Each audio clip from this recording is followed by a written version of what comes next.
have a cover crop assistance grant program. And so you can go to our website and apply if you're interested in cover crops. We also have partner grants, which are going to be open in September. So more information will be coming on that. If you are a part of an organization that you think might be suited for this program, we would love to hear from you. We're going to be sending out an email and having some other outreach materials to showcase this program and this grant. So if you would like to have information on that, please let us know. All right, thank you all for joining us today. My name is Cesar Zamora. I am a agriculture conservation planner here over at Marion Soil and Water Conservation District. Part of my job is I tend to go out, help typically farmers with any technical assistance that I provide towards conserving natural resources. I also do help a lot of people with soil questions as my background is in soil science. And so for today, I'm going to be talking about safe and responsible pesticide use. So I have a short talk to you to kind of get you guys all set up for thinking about some important topics and safety ideas to keep in mind when you're thinking about using pesticides. Before I get into the main meat of this topic, I want to introduce you all to a statewide program that's also focused on safe and responsible pesticide use called the Pesticide Stewardship Partnership, or PSP for short. As I said, this is a statewide program. There are 9 PSPs, 9 regional PSPs located throughout the state. The one in our area is called the Pudding River PSP. The focus on the PSP is to help people use pesticides responsibly and to keep them on site where they belong and out of our waters. The program runs in 2 parts. It has a water quality monitoring portion where people go out, they collect water samples to see what the pesticide load is like in our main waterways. Those get shipped back to the lab and tested for pesticides. And then the other portion of it is going to be an education and outreach portion that's focused on teaching people within the PSP areas how to keep their pesticides on site and keep them out of the waterways. Up until just recently, I was the one facilitating this program for our area, but we have recently passed the torch off over to Pudding River Watershed Council.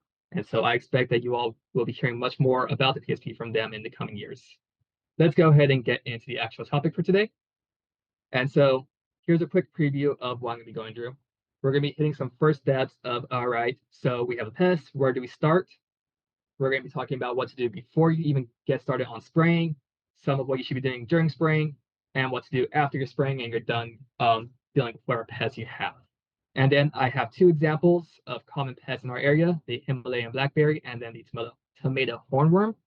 I am not going to be going through the full spraying process for these. These examples are set to help illustrate a couple of points that I would like to have made during this talk. Now, before I really get into this, I want to give you all a disclaimer. I am not a licensed pesticide applicator. I am not giving any of you advice on how to deal with pests. Any chemicals that I reference are simply for examples, so that way I can help illustrate some points. First steps when it comes to dealing with pests is going to be identifying a pest. Really, the first step is going to be to acquire that pest and then notice that there's a pest around. So that's where we're starting at is, okay, we have something going on that we're not happy about and we need to do something about it.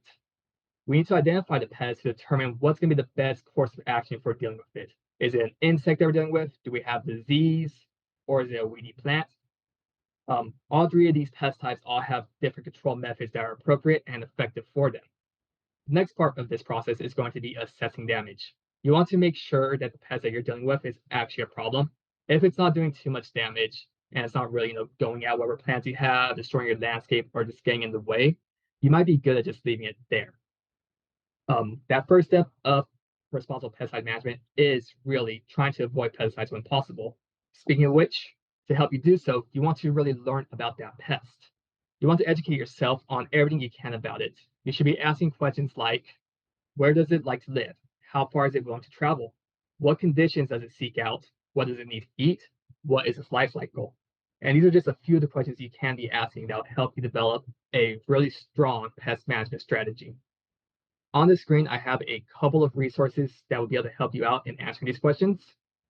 I use some acronyms here. First one's going to be the National Pesticide Information Center out of Oregon State University. They have pretty much everything you need on getting started with most pests.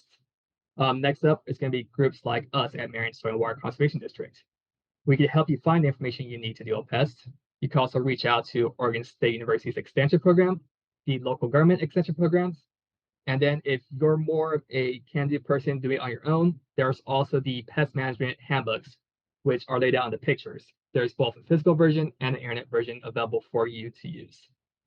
Now, before we get to spraying, the very first thing you're going to want to do after you identified your pest, done your research, learned everything you can about it, is you want to develop a multifaceted approach.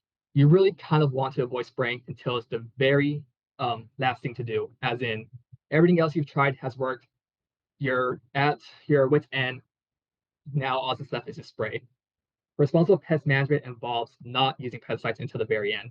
So before you do so, you want to develop a approach that includes cultural, biological, and mechanical methods towards removing pests. There are some examples on the screen there, such as if you have a weed, you could try shading it out. If you have an insect, you could try bringing in natural predators. Maybe there's birds out there or other insects that prey upon it. You could also try removing habitat by changing out the landscape so it's not conducive for whatever pest is coming in. Biological groups involve, again, using natural predators, bringing those guys in to do something, or even growing plants that can have effects that push pests out and keep them from wanting to move in. And then mechanical is pretty obvious. That typically involves either picking insects off plants, removing weeds with your hands, cutting stuff, anything that's not chemical. And then lastly, once you've gotten all this figured out and your cultural, biological, and mechanical processes aren't working, you move on to chemical. Some of you might be able to remember all 4 of these steps are actually part of what's known as integrated pest management. I'm not going to go much more into IPM because, again, this is a talk on pesticide spraying and responsible pesticide usage. But I did want to introduce you to these ideas because they are necessary when trying to be responsible. After we've developed our IPM approach to our pest problem and we have determined that a chemical approach is all that's left, we get to this checklist of what to do before you spray. This short checklist has everything that you should start with. There's probably a bit more that you can do, but I find these are going to be the most important steps.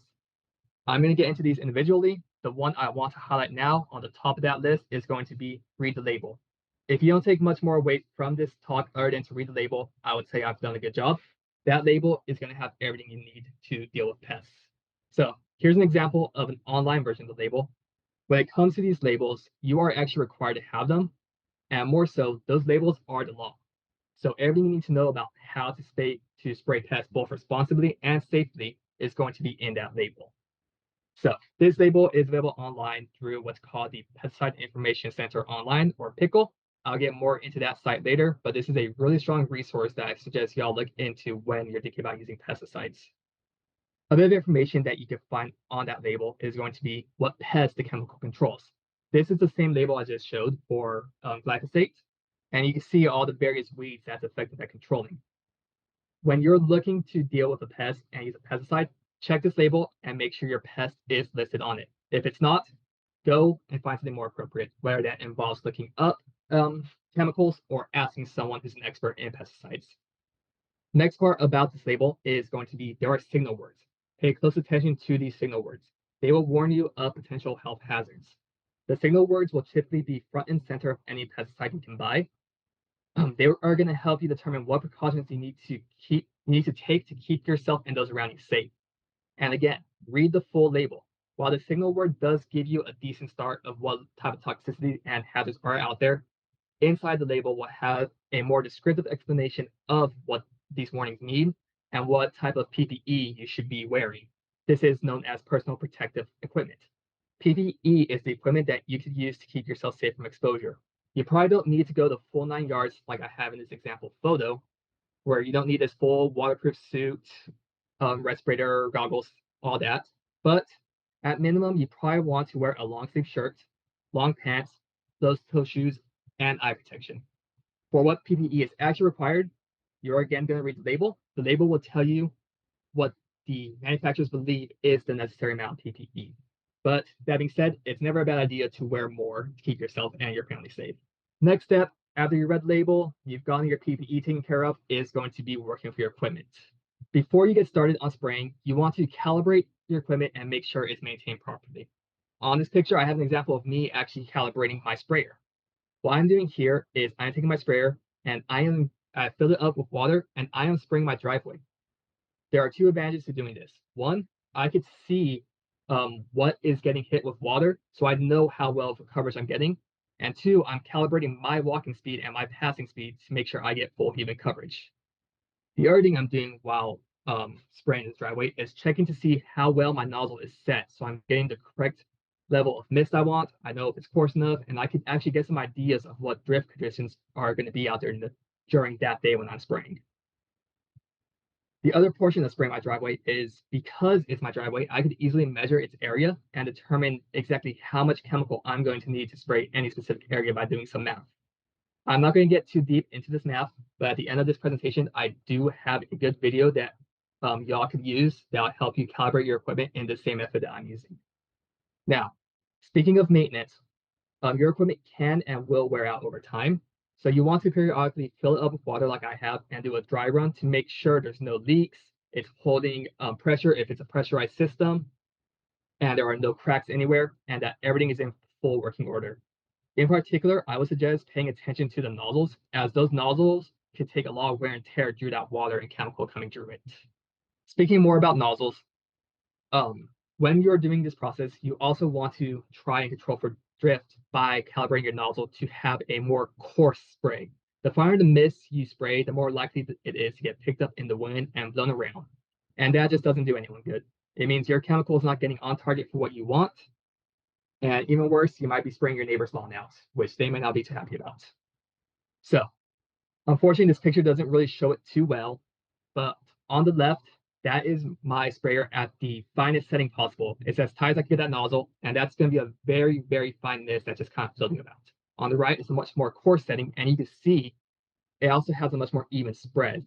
So it means I am going to have an easier time getting an even coating on whatever I'm trying to spray with that. Next up is you're going to want to have a good, well-ventilated mixing and storage area. Now, ideally, you're in a well-ventilated area far away from any streams, ditches, or other possible waterways that could get contaminated in the event of a spill. You're going to want to have something absorbent nearby for when you're mixing, such as sawdust, paper towels, cat litter, anything that you can use to quickly pick up a spill. Because again, we want to avoid contaminating the area, so you want to pick it up the moment it spills if it does happen. You're also going to want to work on a bench that's around waist level, somewhere that's easy to work on. I do not suggest pouring or mixing chemicals on the floor. It's too easy to accidentally spill everything and then you have a mess to clean up. As for storage, you want a cool, dark area. You want to avoid high shelves or putting them directly on the ground, because again, those are huge spill hazards. You do not want to be trying to reach up high, trying to grab your chemical, and then you just knock it over and they get chemical all over the floor and maybe yourself. We're starting to get a bit closer to actually spraying, so you're going to want to check the weather for the upcoming days when you think you might be trying to spray. In particular, you want to pay close attention to the wind, the precipitation, and the temperature. You don't want to spray when it's too cold or too hot. Your label will tell you what the appropriate temperature conditions are for spraying. It'll also give you precautions on what you should be looking out for in terms of rain and wind. High winds will result in heavy drift, and in rain will just wash away the chemical, making it less effective, and even worse, contaminating our environment. So make sure you check that weather whenever you're thinking about spraying. Next up is you want to think about the location of where your pest is at. This is just as important as all the above. Are you going to be spraying in your garden where you have desirable plants you want to keep safe? Or maybe there are pollinators you are relying on to help you get a good harvest. Or maybe you're going to be trying to spray a weed-infested waterway such as on the right. Depending on where you're spraying, you're going to have to take different precautions. Now, to talk a bit more about those waterways, not all chemicals can be used safely in near waterways. Here I have two snippets of a label from two different glyphosate formulations. The one on the left is not safe for waterway, and in that label, it even specifically says to stay away from anywhere where it gets water. They do make more aquatic safe variations that can be used, and it'll say specifically on the label, such as on the right. So you need to be paying close attention to, once again, what that label is telling you. Now moving on, you've done all your spraying. What do you do afterwards? You need to store those leftover chemicals, again, somewhere cool and dark. That's going to keep the chemicals from, accident getting out. You don't want to keep it in the sun where the plastics could wear out, get cracked and brittled. You're also going to want to clean and store your spray equipment somewhere safe. The label will once again tell you what you should be doing to clean your equipment to make sure you get rid of all the residue. You are also going to want to immediately strip out of your clothes that you sprayed in after you put your chemicals away.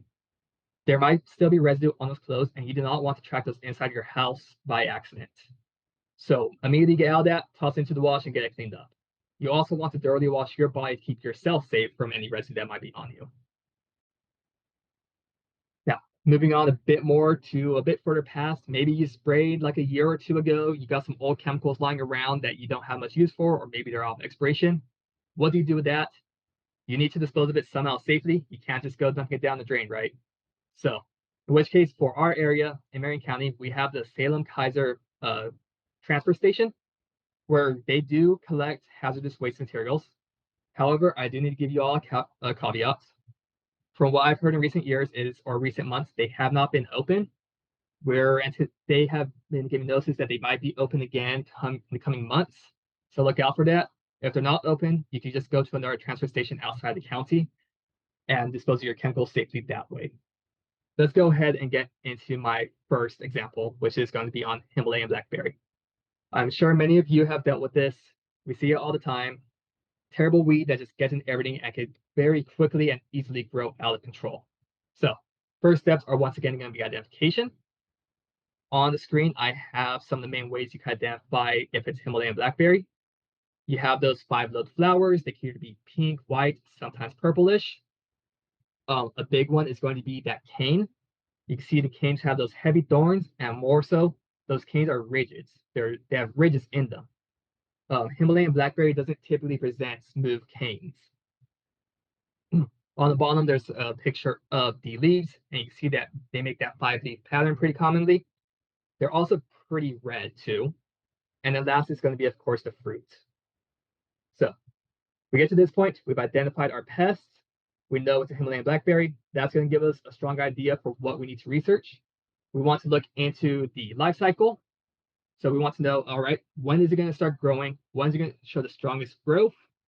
When should we be treating it during that life cycle to have the most effect? Maybe you want to know when is it moving nutrients from its leaves to its root system, because that might improve the efficacy of some of your chemicals. You want to know how does it spread. If you can control the way it spreads, you can reduce your need to have to spray more in the future. And then you also want to go ahead and look at that damage again. Is it within a tolerable limit? Now, I'll say with Himalayan blackberry, that's a bit of a weird one, right? Because if you let Himalayan blackberry sit, it will just go out of control. I know with my case, I've left a small bramble alone for just one season, and the next year it's become a nightmare trying to deal with, fighting me as I try to get in there just to prune it down. After you've done this research, comes to pesticide selection, which I once again bring you over to Pickle. I want to show you that on the site, you can actually just filter specifically by specific information, such as where is the pesticide that you might be interested in registered in. So that way you can find chemicals that are specific to our area that you can use in our area and can find. You can make sure the registration is still active because this site will show you older stuff that's no longer active. You can see who the intended user is, whether it's going to be someone who just has a residential home or if it's a commercial sprayer. And you can also sort by pests. Now, I'll go more into this later, where I'll actually take you through using this filter system to look at a couple of pests. But I just want to make this known again because Pickle's a pretty good website, and I strongly suggest y'all use it. Now, here's the main point I wanted to illustrate with this example, which is with Himalayan blackberry, the infestation could occur pretty much all over the place. It can occur in your front yard by your house, such as on the left, in a forested area where you have some desirable plants that maybe you want to keep alive, or across a riparian area where you have to be worried about potentially getting stuff into the water and then damaging plants downstream. In all of these areas, you're going to be wanting to make different considerations when you're going to be going out and buying a pesticide. If it's near your house, you might be considering something a bit less toxic, has a shorter half-life, so that way it doesn't stick around much. So you're not too worried about either yourself, family, or pets getting in it. In a forested area with native vegetation, you might be trying to look for something that isn't going to affect the plants around it too much. And then, of course, in those riparian areas right across the waterway, you definitely need something that is at least registered as aquatic safe, so that way you're not damaging any aquatic plants that we have and need to keep those riparian areas healthy and functioning. So again, a big part of your considerations is going to be looking at that location and thinking about what's going to be the most safe way to spray without having any unintended consequences. As for my second example, I have tomato hornworm. This is a pretty common garden pest out here. On the screen, these are two great examples of the pest that can help you with identifying it. You have the worm on the left showing that horn on its tail end, and then you have the adult form of that moth that you might see flying around every now and then. With tomato hornworm, the main point I want to bring up is going to be that tolerance towards damage. Tomato hornworm is actually a pretty important native species out here, so you don't really just want to go and decimate the entire population. In most cases, tomato hornworm will typically just leave itself feeding on leaves and not doing enough damage to really harm the plants. But I have an example of here of a point at which you might actually be considering needing to take action when it starts impacting the quality of the fruit that you're trying to get out of the plants you're growing. So with tomato hornworm, you kind of want to avoid using the pesticides as much as possible and look more towards those biological, cultural, and mechanical options. Luckily for us, while tomato hornworm is native, so is a parasitic wasp that preys upon it. And so in that top right picture, I have an example of a preyed upon tomato hornworm. If you ever see a tomato hornworm looking like that, leave it alone. Those guys are typically paralyzed at that point, and those eggs are parasitic wasps that will then hatch into larvae that will consume that pest. We kind of want to keep those populations going strong because those, again, those species are native species.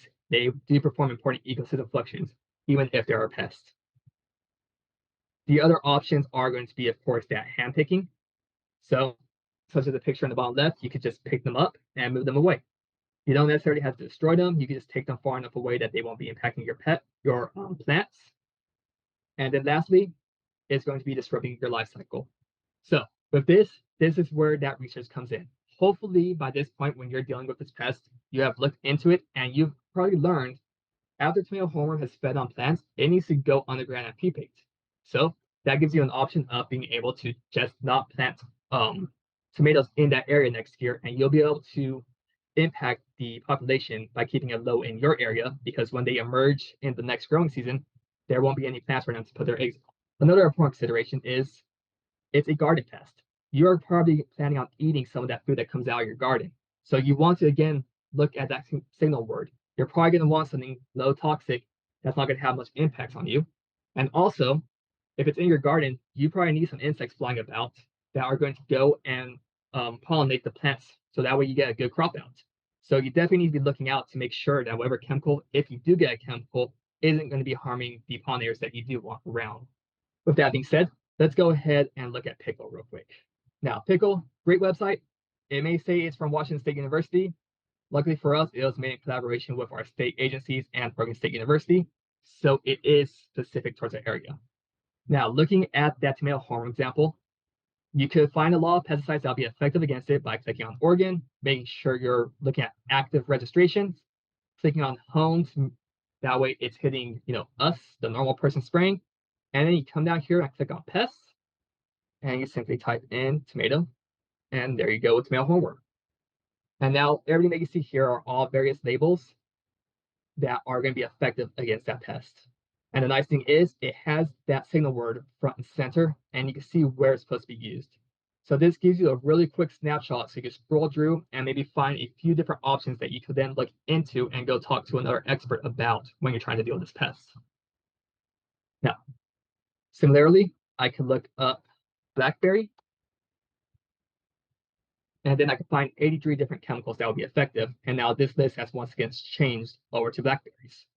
And now I can find something else that'd be effective, whether it's going to be a broadcast spray or maybe a stump brush. With that is more or less going to bring me to the end of my talk. I do have some resources here for you all. It's going to be, again, that Pickle website, the National Pesticide Information Center, OSU Extension's website, specifically their ASK extension, the EPA's pesticide website, and then lastly, a really good sprayer calibration website on YouTube, or a video on YouTube, a short 2-minute talk that explains the exact method I was showing in my presentation. Thank you all. I'm happy to answer any questions. I work for Multnomah County Water Quality Program, and I've been part of the some pesticide reduction type outreach too. I really appreciate this messaging. But I had kind of one question. It's kind of my mom is moving up here to Oregon from California, and she may not be familiar with stuff. And I imagine she would go to like Home Depot or Ace Hardware. Do you not recommend asking those staff, what to do, and rather go to these resources online for the information? Because I think like what's available versus what's on those lists might be a little bit different. What do you think about that? It's not recommended. So the staff will be able to help you in knowing what chemicals they do have available, and they might even know some of what it's effective against, but they typically won't be that well versed in the full list. They might have a pesticide expert there that you can talk to, but I think you'd have better luck talking with some of those resources I presented, particularly the extension offices, as you'll have a chance to, have full conversation with someone.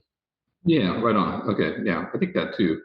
But okay, yeah, that's helpful. Thanks. Thank you for joining us today. It's been a pleasure. As Becky mentioned at the beginning of this discussion, we've got lots of opportunities coming up. Come see us at the Inglewood Forest Festival next Saturday.